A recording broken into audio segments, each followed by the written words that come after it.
현재 부동산 시장은 어떤 분위기인가요? 현재 부동산 시장은 분위기는 대선이 끝나고 조금 온기가 들어오고 있다. 그리고 추경이나 이런 경제 전반의 투자나 이런 부분들을 본격적으로 검토하면서 시장에는 활력을 조금씩 찾고 있는 것 같습니다. 그 활력이란 게 직접적으로 소비가 이루어지고 있다라는 부분까지는 아직 진행이 되고 있지는 않지만, 사람들이 그동안 억눌려 있던 그 어떤 답답함 이런 것들을 조금씩 내려놓고 이제는 생활로 돌아오시기 시작하고 있다라는 분위기가 역력히 느껴집니다. 저희 쪽에 이 투자 상담을 하시는 분들도 마찬가지고, 그 기존에 투자를 고려하고 계셨다가 조금 보류하고 홀딩하고 계셨던 분들도 이제는 본격적으로 좀 문의가 오고 계신다라는 게 시장 분위기입니다. 그래서 부동산 시장뿐만 아니고 경제 전반에 이런저런 대통령 취임하고 나서 그 좋은 소식들, 또 그리고 좋은 소식이라고 할 건 없죠. 원래 해야 되는 일이긴 한데, 그럼에도 불구하고 시장이 온기가 조금씩 불어넣어지고 있어서 희망을 좀 가져보고 있다라는 게 시장 분위기인 것 같습니다. 거기에 최근에 이제 언론 기사들 보면은 주택시장 쪽은 이미 서울 같은 경우는 상당히 가격을 좀 반영을 하고 있는 것 같고요. 선제적으로.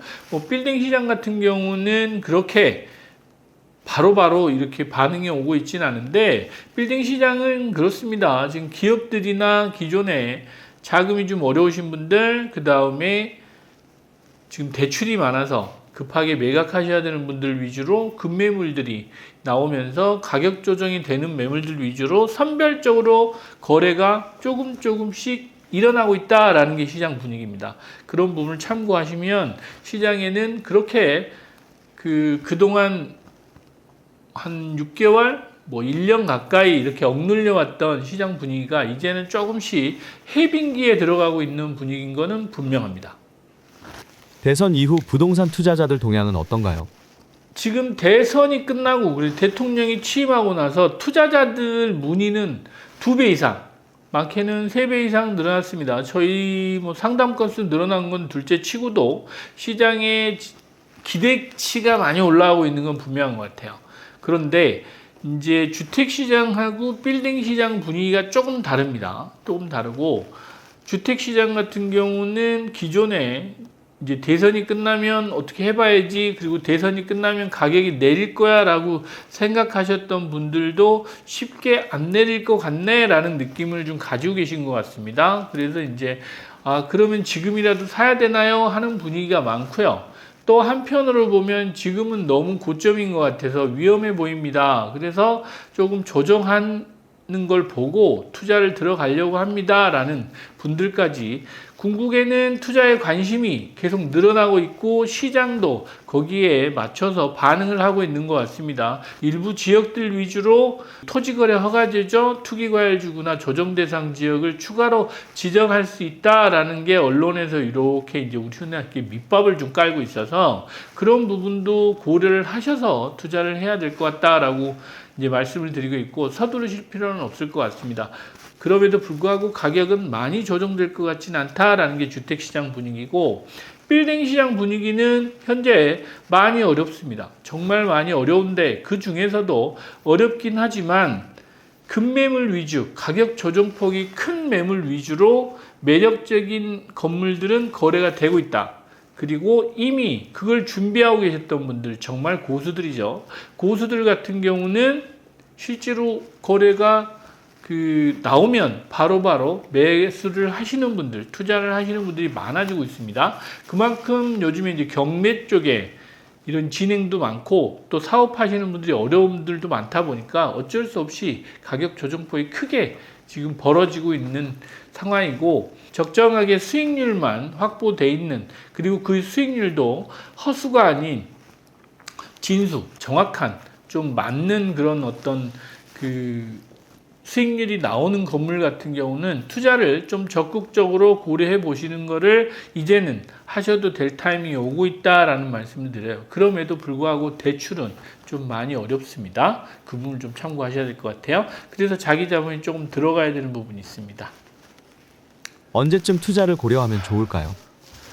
이제 많은 분들이 물어보시죠. 언제쯤 투자를 고려하면 좋을까요? 라는 얘기를 계속 물어보시는데 저는 이제부터는 하셔도 되지 않을까라는 말씀을 드립니다. 그것도 뭐 비싸게 사시라는 얘기가 아니고 빌딩 투자 같은 경우는 이제는 고려하실 타이밍이 오고 있습니다. 특히나 발품을 파셔야 되기도 하지만 정말 부지런하게 좀 알아보실 타이밍도 서서히 다가오고 있다. 왜?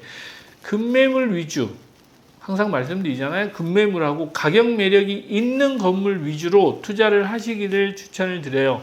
여러분들 꼬마 빌딩이 너무 많이 올라서 수익률이 안 나와 이런 말씀 많이 하신단 말이에요. 그럼에도 불구하고 이제는 여러분들이 내려가란다고 내려갈 꼬마 빌딩이 아닙니다. 여러분들도 많은 경제 전문가들, 유튜버들 보면 큰 위기가 올 거다, 경제가 어려울 거다 이렇게 말씀하시는데 그렇게 큰 위기라기보다는 어려움은 있겠지만 자산시장의 자산 가격은 생각하시는 것처럼 많이 내려갈 것 같진 않다라는 게 제 어떤 느낌입니다. 제가 판단하기는 자산시장이 그렇게 많이 떨어질 것 같지는 않습니다. 그럼에도 불구하고 요즘처럼 가격 메리트라고 할까요?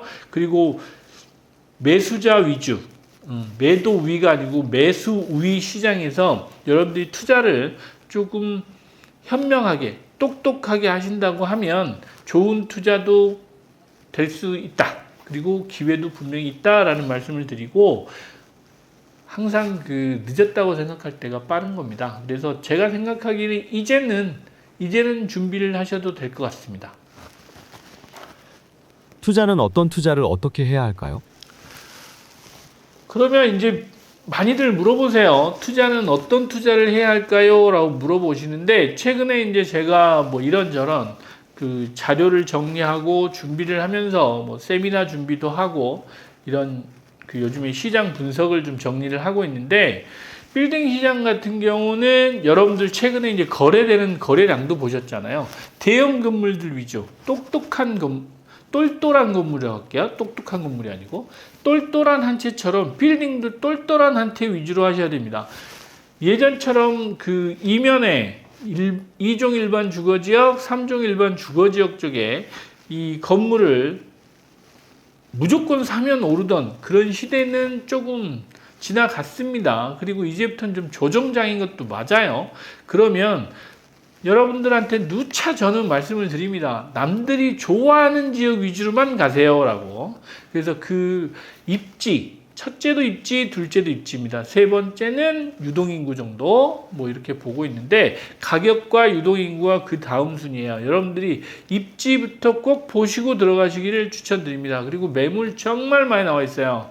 그러니까 한 사람의 말만 듣고 선뜻 이렇게 이제 투자를 결정하시는 것보다는 많은 검토와 비교를 좀 해보시면서 투자를 신중하게 하시면 정말 좋은 투자도 하실 수 있다라는 말씀을 드리고 첫째도 입지, 둘째도 입지, 셋째는 가격과 넷째는 유동인구 이 정도만 기억하셔도 그렇게 큰 리스크는 없을 것 같다라는 말씀을 드립니다. 26년부터 다시 상승기가 올 수 있다는 건가요? 저는 26년도부터는 다시 한번 이 빌딩 시장도 움직일 수 있다. 빌딩 시장뿐만 아니고 자산 시장 전체가 조금 움직이기를 기대하고 있어요. 어찌 보면 제 기대일 수 있습니다.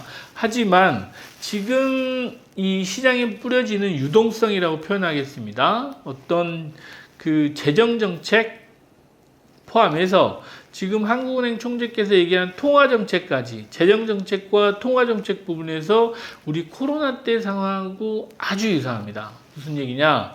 돈도 많이 풀었는데 금리도 내리네? 그 상황이면 어떤 상황이죠? 시장에 유동성이 풍부해지면서 돈의 가치가 없습니다.